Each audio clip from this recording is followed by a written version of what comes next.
lever long enough and I can move the world. What Archimedes meant was that the power of a lever is practically unlimited. Today, almost everyone uses some form of lever in his daily work. The familiar can opener is a lever with a sharp cutting edge. The playground seesaw is just a simple lever too. It takes a lot of force to start a freight car moving, yet the railroad man can start the heaviest freight cars easily with a pinch bar, a powerful lever which turns the wheel. Tough luck, old boy. Here's a place where a lever comes in mighty handy. Let's take the simplest kind of lever, a rigid bar working on a fixed support called a fulcrum. One end of this lever is twice as long as the other. Let's put a 10-pound weight on this end, and now we'll put half as much weight on this end. 5 pounds, balance 10.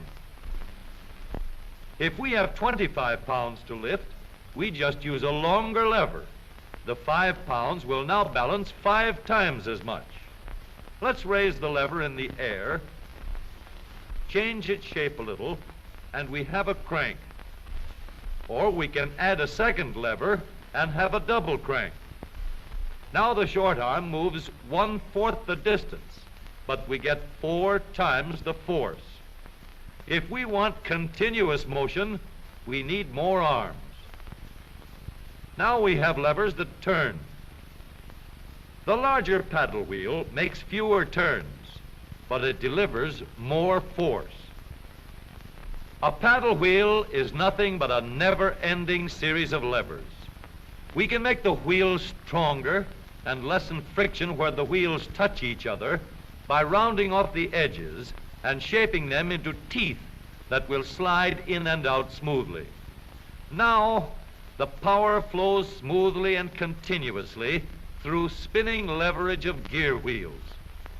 Gears are made in many kinds and many sizes. Little gears, big gears, worm gears, bevel gears, and even lopsided gears. Over 100 million gears are spinning over the roads in the transmissions of our automobiles. The transmission is located right at the bottom of the gear shift lever. Let's start from scratch and put together a model of the gears that we shift in our motor car. The shaft on the left comes from the engine. The shaft on the right carries the power back to the rear wheels. To connect these two with gears, we'll need another shaft, known as a counter shaft. These two gears carry the power from the engine shaft to the counter shaft and are always connected or in mesh. This gear on the drive shaft going to the wheels is free to turn around the shaft. We'll put it in mesh with another gear on the counter shaft. These gears are always in mesh.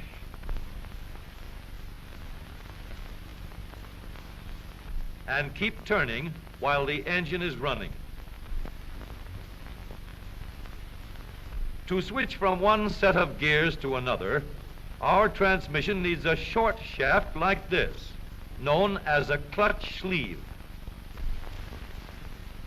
It cannot turn on the drive shaft, but it is free to slide back and forth.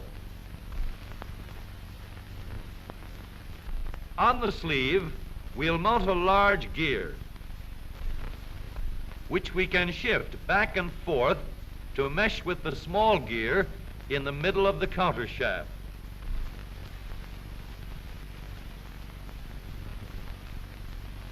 We are now in neutral. The gears that are always in mesh are turning over with the engine, but the shaft to the rear wheels is standing still. A 3,000-pound automobile takes a lot of force to start. So in low speed, we get the greatest leverage by letting the smallest gear on the counter shaft turn the largest gear on the drive shaft. The engine on this model is running at a constant speed of 90 revolutions a minute.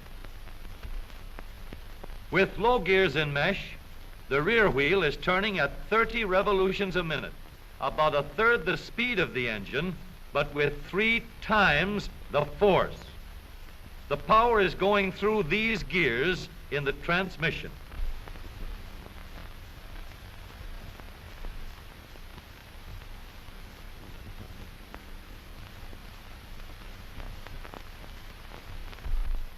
After we've started the car rolling, we want fast pickup. So we shift into second by sliding the sleeve backward to mesh with this gear on the shaft to the rear wheels. The wheel is now turning at 60 revolutions a minute, and the power flows through these gears.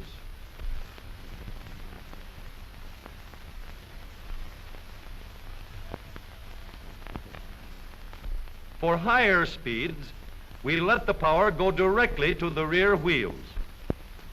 We shift the sleeve forward so that it meshes with the shaft from the engine. The power travels straight from the engine to the drive shaft. Now the shaft to the wheels is turning at 90 revolutions a minute, the same speed as the engine. But here's a problem. An automobile must be able to go backward as well as forward. So we add one more set of gears to reverse the shaft to the rear wheels. With the gears shifted into reverse, the power travels through the transmission in a path like this. We now have 3 sets of spinning levers for going forward and 1 for reverse. With the gear shift lever, we can shift to any set of gears we wish. But with all these spinning levers in the transmission came noise and wear. Experts could shift gears quietly by careful timing of the gear shift and the engine speeds, but most of us made plenty of noise until new engineering developments made possible the long series of improvements that followed. When we shifted gears, we got a clash because the gears were not running at the same speed. In other words, not synchronized. So engineers set to work to develop a synchronizer. The synchronizer works like a cork twisted into the top of a bottle. The cork will turn until it is so tight that the bottle turns with it. Synchro mesh works the same way. When we shift into second or high, the synchronizer brings the gears to the same speed before they come together. The drums won't let the gears shift unless they are turning at the same speed. When the gears come together, there is no clash, and the shift is made quietly and easily.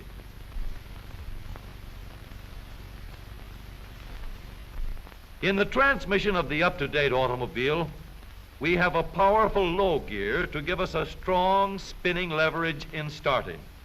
A fast-turning motor must set the weight of the car in motion.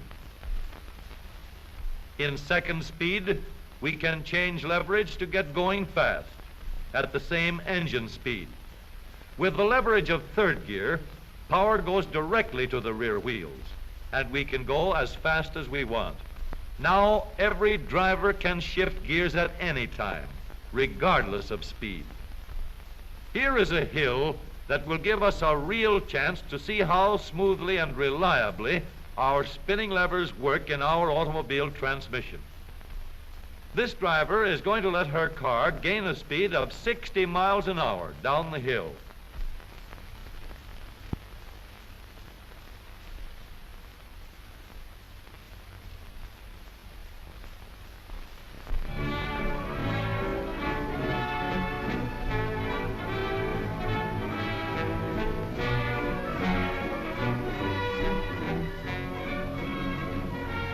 Then she will shift into second speed and bring her car easily and safely under control before it reaches the bottom of the hill.